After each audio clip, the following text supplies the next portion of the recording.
What's going on, guys? Welcome back to the Adventure Outpost. We're back in the dojo, and it is time to discuss the most wonderful of creations in modern history, and that is the sequel movie. With the release of Black Panther Wakanda Forever this weekend, I thought it was a splendid idea to go back and take a look at all of the best sequels that have ever been released, the top 25 best sequels in my opinion, and rank them up and see just what are my favorites. Now, we are simply talking the twofer in our sequel movies. So we will not be looking at any 3s in the series, any 4s, any 5s, and so on and so forth. We are simply talking the number 2 movie in a franchise. We are simply talking about the first sequel, the continuation off of our first original tale, and see just what were the best sequels ever put to film. But quickly before we dive into that video, as always, if you could hit that subscribe button, smash that like button, drop some comments down below. I want to know what your favorite sequels are as well. And now we will dive into my personal favorite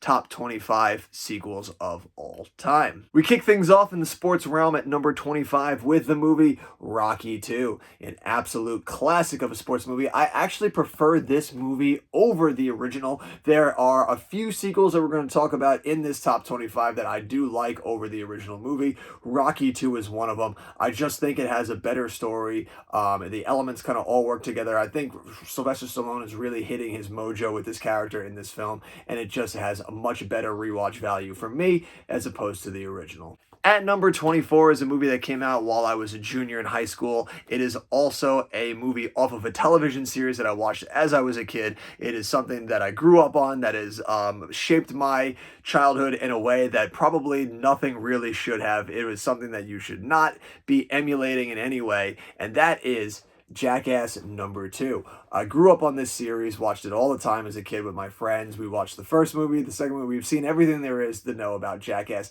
This came out while I was in high school, and as much as they always wanted to say, danger, do not emulate any of the dumb shit you've seen, of course, when you grow up in this era of Jackass, you emulate some of the dumb shit you've seen, and me and my friends were no different. This is my personal favorite thing of Jackass that they ever put out. They were firing on all cylinders when this movie dropped. They were at their absolute worst, just doing the most ridiculous and zany and out of control and dumb shit that you possibly could do, and it makes for just an absolute roller coaster derby of a ride to watch. It is insane. My personal favorite is the teeter-totter bull skit that they do in this. It's just every skit in here is just firing all cylinders. They're all just so maniacally watchable. This is just one of the best things to put on when you just need to laugh uncontrollably. For number 3, we go over into the action franchise, and we are talking Police Story 2.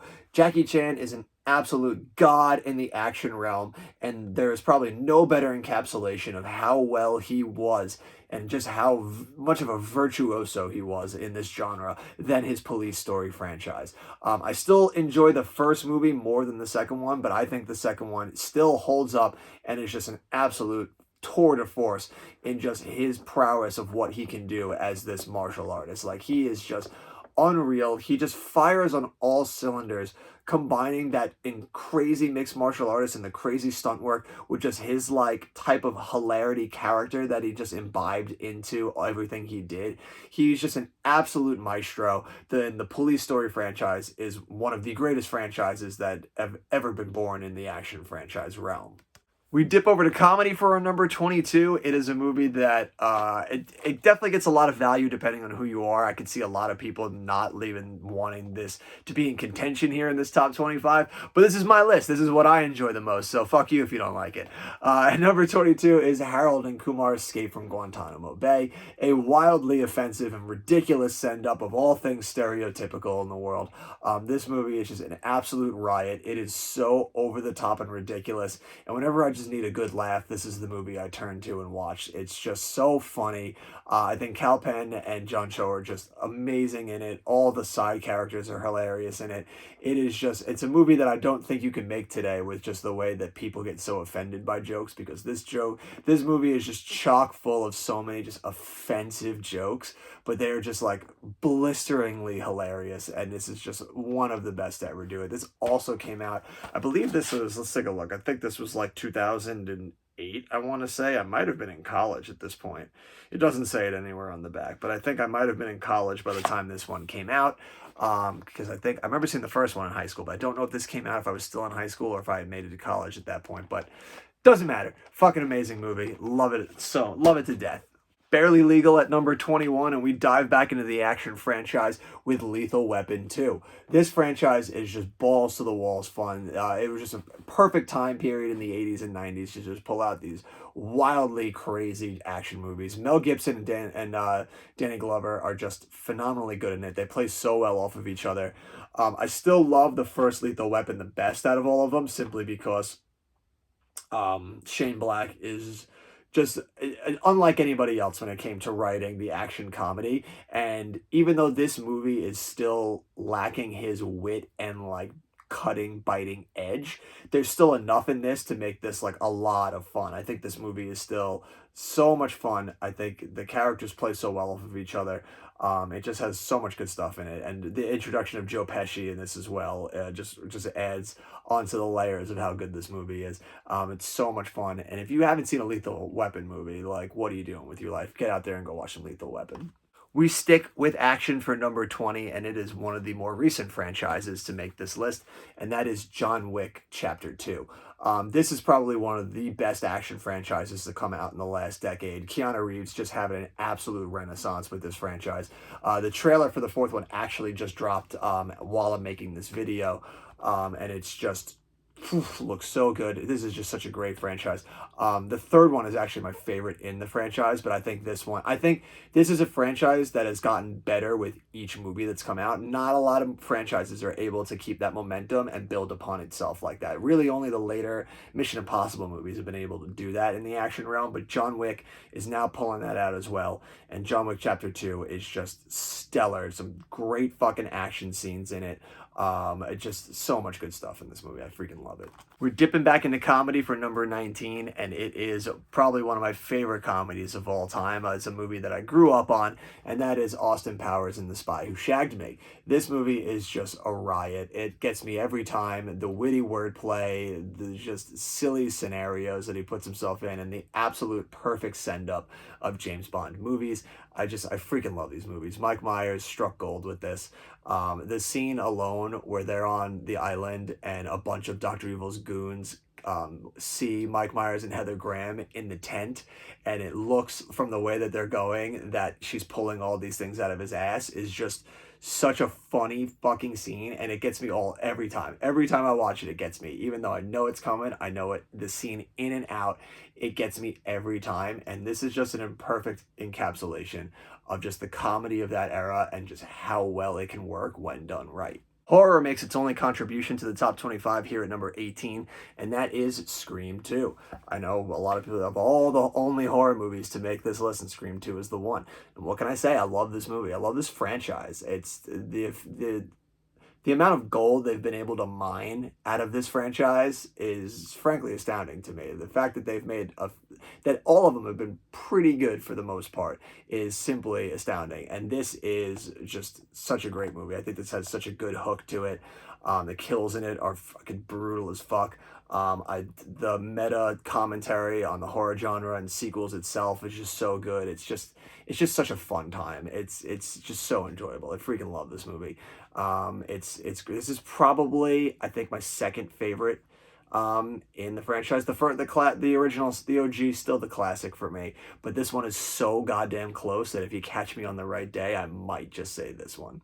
Action continues to dominate the top 25 here at number 17 as a movie that I watched way too much in high school, and that is Rush Hour 2. This is the whole trilogy, so obviously it doesn't say Rush Hour 2 on it, but this movie I watched so much. Jackie Chan. Rush Hour is probably the only good American movie that they managed to get out of Jackie Chan. Like, it was the only one that really managed to encapsulate, I feel like, his brand. Even though I'm pretty sure I think he was not a fan of any of these, like anything he did in America. I think Rush Hour was the closest we were going to get to a, what a Jackie Chan movie should be. And pairing him up with Chris Tucker is great. I think in 2 is really where they shine, because I think they were comfortable with each other at that point.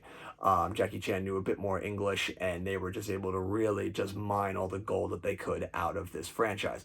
It's just such a fun action movie. There's a lot of really good set pieces in it. Chris Tucker is just absolutely hilarious, and the two of them play off of each other really well. This is a movie that I'd never get bored of watching, and it is just such a fun time. We've got our first animated movie here at number 16, and that is How to Train Your Dragon 2. A just absolutely phenomenal franchise is How to Train Your Dragon. Every single one of them is perfect to me. Probably the only other animated franchise that holds a candle to this is the Toy Story franchise, where just each movie is just fucking incredible. This movie is so good. It's funny. It's brimming with action. It's exciting. It's poignant. It's everything you want in a movie. And animation, it's amazing how well animation can do for movies. It's just such an unsung medium. I feel like it just gets written off a lot of the times as, it's kids movies, but they're really not. Like, a lot of these times, these are emotional movies that just happen to be animated, and How to Train Your Dragon franchise is a perfect example of that. Christmas has arrived here at number 15, and that's Home Alone 2, Lost in New York. My personal favorite in the Home Alone franchise. I still love the first one. I think it's a phenomenal movie, but I love 2 a little bit more. I got to give it the edge, just because in the first one, the way he booby traps the house and what he does to, the wet bandits it's kind of still based in reality in the first one. Like, it's stuff that I could see happening, and they might, survive and get through and everything. But this one is just basically a cartoon. Like, he killed the 2 of them over so many times in that booby-trapped house, and it's just absolutely absurdly hilarious. Like, from throwing the bricks on him, to all the shit in the basement, to literally seeing Marv's skeleton as he's getting electrocuted alive. Like, every bit of his tormented destruction on these 2 guys is just brimming with cartoonish violence and hilarity. Like, I love it. It gets me every time. I freaking love this movie. It is so funny. It's just such a fun Christmas movie. It's one I revisit every year around the holidays, and you bet your ass I'm going to be watching it this holiday season. It's just a perfect family film. Animation strikes again at number 14, and we got Toy Story 2. This used to be the black sheep of the Toy Story movies for me, where it was like, I loved every single Toy Story movie, but this was always the one that I could easily go to as my least favorite throughout of them. And it still is my least favorite out of them, but it's a lot harder for me to when somebody asks me like, what's your least favorite Toy Story movie, it's hard for me to want to say this one at this point, because I've watched it recently, and it's just so good. It's just perfect. The bits in it are great. It's got a great story about Woody coming to terms with, like, who he is and how important he was, to these other toys, and, like, being a part of this, like, cultural zeitgeist that his, like, toy that he's based on was a part of, and following along with the other toys as they're coming to rescue him and remind him of the love that he gets from being with Andy. It's just so good. And there's the road story of Buzz and them coming to get him is just a riot. It's so much fun. Everything with Zurg cracks me up. Like, it's so great, and this is such a fun movie. And I don't know why it was so easy for me to say that this was the worst one for so long. Not even the worst one, just my least favorite of the 4. It still is my least favorite of the 4, but it's just so much harder to say it is these days. At lucky number 13, our first superhero movie drops on the list, our first of 3 superhero movies. And no spoiler alerts, it is not Black Panther Wakanda Forever. It is that caped crusader, Batman Returns. This is probably one of my favorite of the original iteration of the Batman movies that I grew up on. When I grew up, it was this, the first Batman, and the Joel Schumacher Batmans, and obviously our Adam West one in the way back, but that was way back then. That was my dad's Batman. He showed me that one, but that wasn't my Batman. This was my Batman growing up. And then as I got older in my teenage years, Christian Bale's Batman was also my Batman. But these were my childhood. I grew up in the 90s, and this was Batman. And this movie I fucking love. It is just like the perfect combination of having to be that like big blockbuster mainstream movie, but still with Tim Burton's gothic sensibilities. The aesthetic is just sells this movie so much. I love the idea of a superhero movie set at Christmas time like this. Like the him fighting the clown circus in the beginning is amazing. Everything with Danny DeVito and Michelle Pfeiffer is just unreal. There's everything about this just works. I like this better than the first Batman. I think this one just works better as a dark gothic Batman story. I think Danny DeVito is just really good and ugly and just gross as the Penguin. Michelle Pfeiffer just sexy as sin, but just has a playful violence about her that is so good. Christopher Walken, always great. Christopher Walken's pseudo son, who just decided he was going to show up and just do a bad Christopher Walken impression the whole movie. Dad, no, go, save yourself. Gets me every time. It's fucking hilarious. And I live for movies where the stakes, while are high, are still like low in a sense. And this is one of those movies that has one of the silliest final plans I've ever heard of in my life, where just the Penguins' final plan is to just strap rockets to actual penguins and send them to City Hall. It is just hilariously perfect, and it's one of those things that I kind of miss about what you see with superhero movies today, where they're just so goddamn like too full of themselves with excess to these days, like where like everything just has to be connected and so overblown and so huge that like you miss out on the joy of just like the simple pleasure of Batman Returns. At number 12 is a film franchise that I never thought I'd end up loving as much as I did, but here we are. Just goes to show you that I can dig on any genre. As long as you're making a movie that's worth watching and has some stuff to bite into, I'm along for the ride. I don't care what genre it is. This is probably the movie that is the most out of left field out of all the ones that we're going to see right now, and that is Richard Linklater's Before Sunset. These are the simplest of plot movies. It is basically Ethan Hawke and Julie Delpy, Julie Delpy, sorry, are just these two star-crossed lovers that in the first movie meet on a train, and for the whole like 100-minute movie it's just them having a conversation with each other as they walk through the streets of Italy, and you know they just like fall in love. It's beautiful. It's one of those just beautiful simple movies. This one very much, it's 10 years later. He's on like a book tour and she's in the same area where he is, and she goes and sees him. And again, it's just another 90-minute movie of them walking and talking and catching back up after what happened from the first movie and just building upon that relationship from what happened previously.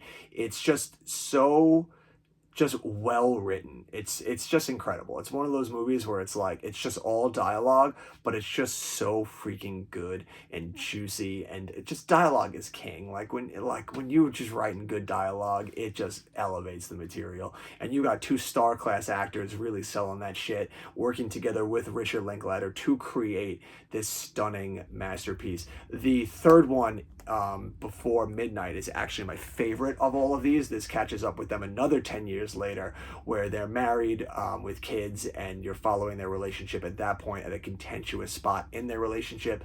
It's just absolutely phenomenal, and I hope whenever we get 10 years after Before Midnight that they make another one of these and we catch up with them again, because it's just such a beautiful franchise. Just missing the top 10 is our last animated movie. At number 11, it is Shrek 2. This is my favorite sequel of any animated movie. It is just so freaking good. I actually like this more than the first Shrek. I think the satire of fairy tales is better in this, where they make a land far, far away is kind of like Hollywood, and you're meeting all of the fairy princesses and just the whole world of the fairy tales. It just works so good, and it's just so much fun. And just the idea of, building upon what was built from the first movie, and, peeling back the layers of Fiona's parents and Shrek getting involved with them and wanting to feel like he's enough for her, just adds such a good new layer to this movie. And this movie is just chock full of the perfect type of kids animation movie, where when you see it as a kid, you laugh and you're enjoying and you're loving it. And then as you get older, you start to see all of the fucking references in it and all the dirty jokes that just went way over your head. And there was probably the best one ever in this movie, where the gang of the fairy tale gang is watching on TV an episode of Knights, which is a play on cops, and Shrek, Donkey, and Puss in Boots are getting arrested. And something that I never even realized when I was a kid is, but when they're arresting Donkey, he's shouting police brutality, which is such a layered fucking joke. Like when you're a kid, you're just watching it and you're just like, yeah, he's getting attacked by knights. Like he's just shouting that out. But then when you're an adult and you're watching it and you're realizing it's voiced by Eddie Murphy, a black man, and he's just shouting police brutality at these knights, it's just like, I can't believe they let him get away with that and do that in a kid's movie. And then to add like layered onto that is when they're arresting Puss in Boots, they pull out a dime bag of catnip as if like they just found like a dime bag of marijuana on him, and he just goes, I'm just holding that for a friend. Like this is the best movie. It's so that's fucking amazing. It's so good. That's like the best layered joke in any animated movie ever made.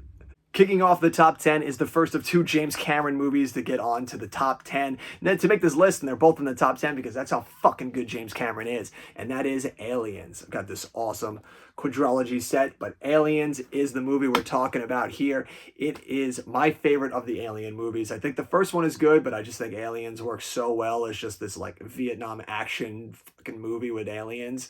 It's just phenomenal. Bill Paxton, amazing. Sigourney Weaver, amazing. Paul Reiser, amazing. Michael Biehn, just so many good people in this movie, and this is just such a balls to the walls like built up layer from the first movie. Like it's just so, it was the only way you could make a sequel. Like the first one's such a claustrophobic like horror movie that the only way to try and one up that is to then make a balls to the wall action movie, and James Cameron succeeded on all fronts with that. It is just such a freaking good movie, and he made sure that there would be millions of discussions for the rest of eternity about which is the better movie, Alien or Aliens, and I am on the side of Cameron, baby, always, and Aliens is my pick.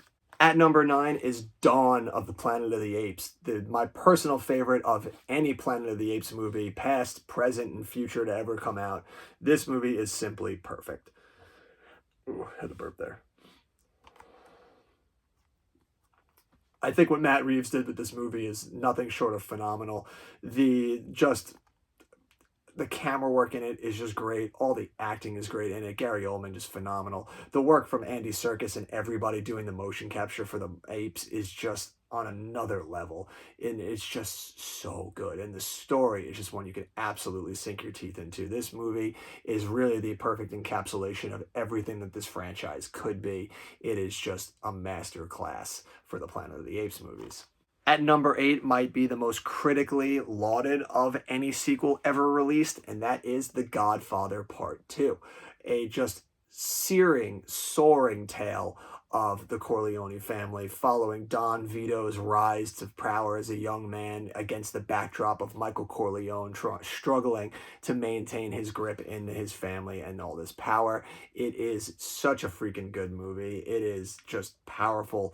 All the performances in it are amazing. This is as good as it can possibly get when you want to build upon like the story that came before it. And like, how can you get more epic than the first Godfather? And that's tell 2 stories at once. Like that, this movie is just absolutely incredible. I just watched the show The Offer, which was all about making the first Godfather movie, and it's insane that we even got another one off the ground after everything that they went through to make that first one.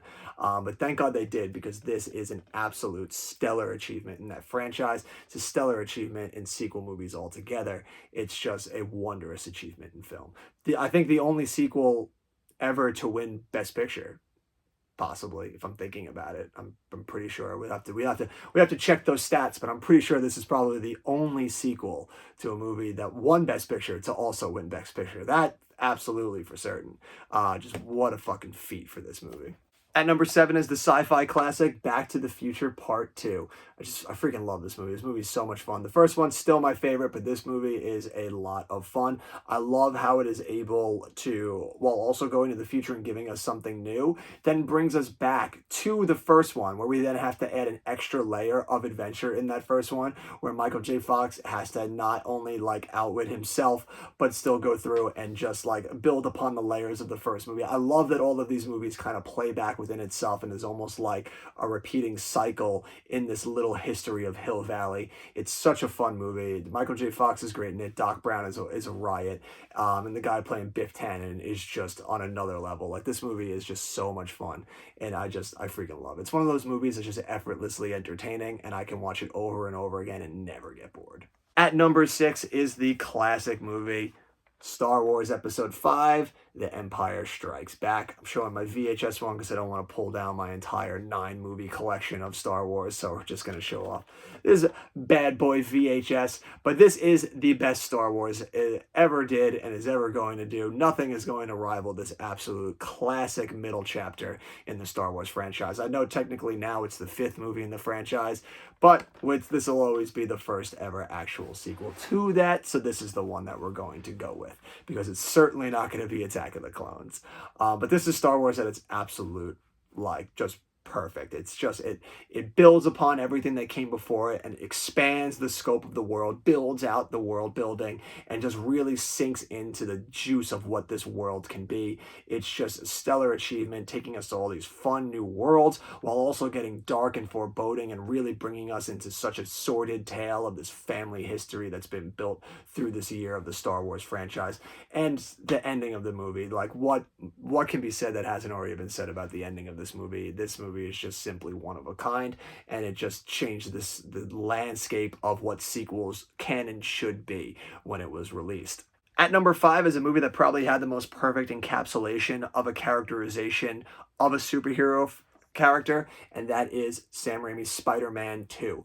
I think this is the best anyone has ever done in characterizing a superhero.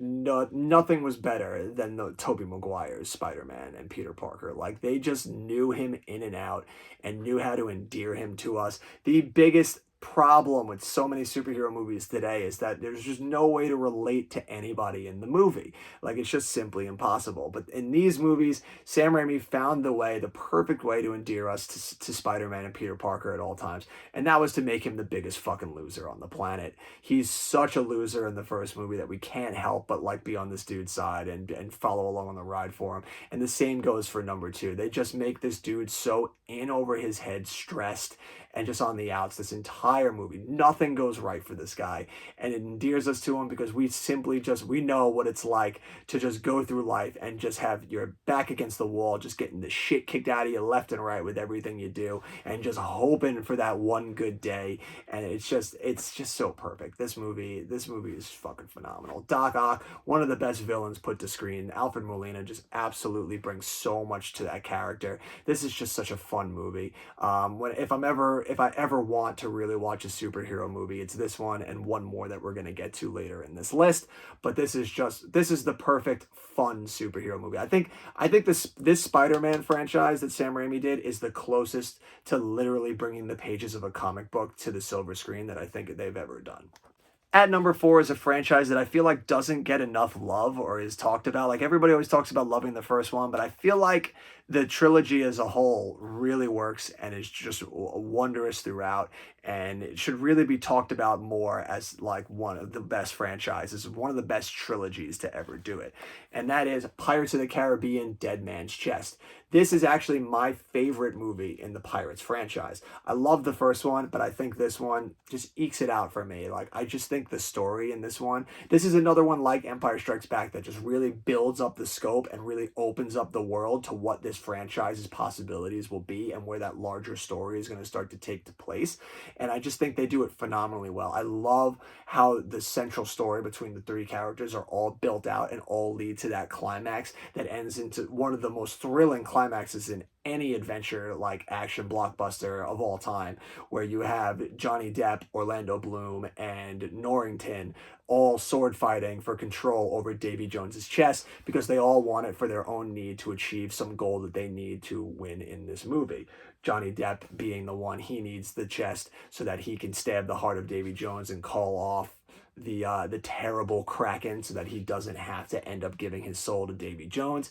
Orlando Bloom wants the chest for himself so that he can stab the heart and release his father from the imprisonment within. And Norrington is looking to trade the heart and barter for his life back into being a Commodore and back into that normal life that he so badly wishes and covets. It's just absolutely phenomenal. I love this movie. It's just so much fun. It just has so many great set pieces, and I think it's just a perfect movie that is not talked about enough in the pantheon of great sequels, great franchises, and just great overall movies. But it's top three time now, baby. Starting us off here at top three is one of my favorite movies of all time. These next three movies to me are all perfect. They're just absolute masterpieces. The Pirates movie to me is also a masterpiece, but like if somebody argued against it being a masterpiece, I could let them debate me on that one. But these next three, no question, they're masterpieces. Fight me about it. And we're going to start it off with The Lord of the Rings, The Two Towers. The Two Towers is actually my favorite of the Lord of the Rings movies. I love the first one. The third one's actually my least favorite just simply because there's just so much excess in it and it just goes on a little too long with so many of those false endings and everything. And then there's some silly stuff in that one that I just can't jive with. But the second one in this franchise is to me the perfect encapsulation of what a second movie in a franchise should do, which is building the world in which these characters are surrounded in and building out that story and fleshing it out a little bit more where we're meeting more side characters, we're getting more introduction into the world at large and some of the more like unsavory things that this world does, and we start to dip into more of a darker overall theme as we start racing towards our conclusion, and The Two Towers does this spectacularly. I think the ending, the Battle of Helm's Deep, is the best battle ever put to screen, bar none. It doesn't even come close. Sorry, Game of Thrones or anybody else who wanted to vie for that title. You are never going to get it. Helm's Deep is the greatest battle ever put to screen. And I love that it doesn't take itself so seriously, that it has moments where they're going to have levity in it and they're not going to take it too seriously and they're going to have fun with it, like Legolas riding a shield down a flight of stairs while he's just sniping orcs with his bow. Like, it's just, that's the most absurd shit I've ever heard in my life, but it's fucking amazing. It's just so great. The movie is just absolutely phenomenal. There's not a scene wasted. It is just such a good movie. I fucking love it. Watch the extended edition if you haven't, because it just adds on to the beauty of this goddamn franchise. It is one of the best sequels ever put to screen, and I love it. I remember seeing it in theaters and just being absolutely blown away by it, that I saw it another 2 times. I got my dad to take me every time, just bitched and moaned until he went and watched it again, and I couldn't be happier because it's just one of the greatest movies ever. At number 2 is our last superhero movie. I know it's probably so wild for so many people who follow on this channel and know how much I dislike superhero movies to see that 3 of them made them into the top 25 sequels for me of all time. But this, to me, I think is the best superhero movie to ever do it. It is the perfect encapsulation of what you can do with superhero movies, and that is Christopher Nolan's The Dark Knight. This movie is absolutely masterful. Like, you want to talk about not a scene wasted or not a moment wasted in this movie. This movie earns every fucking second of its runtime. It is just simply amazing. Christian Bale's Batman is just so good. I think Christian Bale in the role is fucking phenomenal. He plays the douchebag playboy Bruce Wayne so goddamn well. It's amazing. I freaking love it. And then obviously, what hasn't been said about the Joker that can be said? He's just simply marvel. He's just masterful on screen. You can't take your eyes off of him. Heath Ledger just created the best iteration of the Joker, bar none. Nobody will ever come close. I don't care if he gave another Academy Award to Joaquin Phoenix for it. Heath Ledger will always be the best. He will be the standard bearer for the Joker for the rest of eternity. This movie is just simply so good. It's just a great storyline to go through. It doesn't even feel like a superhero movie, which is probably why I love it as much as I do. Like, this just feels like a really dark crime movie that just happens to have a dude who's demented like a clown and a guy who dresses up like a bat. Like, it's so freaking good. I love this movie. This is another movie, like most of these movies on here, you could put on and I could watch them over and over again. Like, I could watch this movie and the second it's over, somebody'd be like, yo, you want to put it on again? And I'd be like, fucking yeah, do it. Like, what are you waiting for? Put it on. But there can only be one, and to me, the greatest sequel of all time. Should be pretty obvious to anybody who's been watching so far and has been listening, because I did say earlier that there was one of 2 James Cameron's movies on this list, and we've only gotten one of them so far, and he's only ever made one other sequel in his life. So, Number one should surprise absolutely nobody, but my favorite sequel of all time is Terminator 2 Judgment Day. This is the best action movie ever made. There's no question about it. Um, it it's amazing what he did with this movie. Special effects should not look. How is it that this movie that came out in 1991 has special effects that hold up better than anything you'd see in most Marvel movies today? Like, you have Thor Love and Thunder that just came out, a 200 million plus movie that it cost, with some of the shittiest CGI I've ever seen in a movie.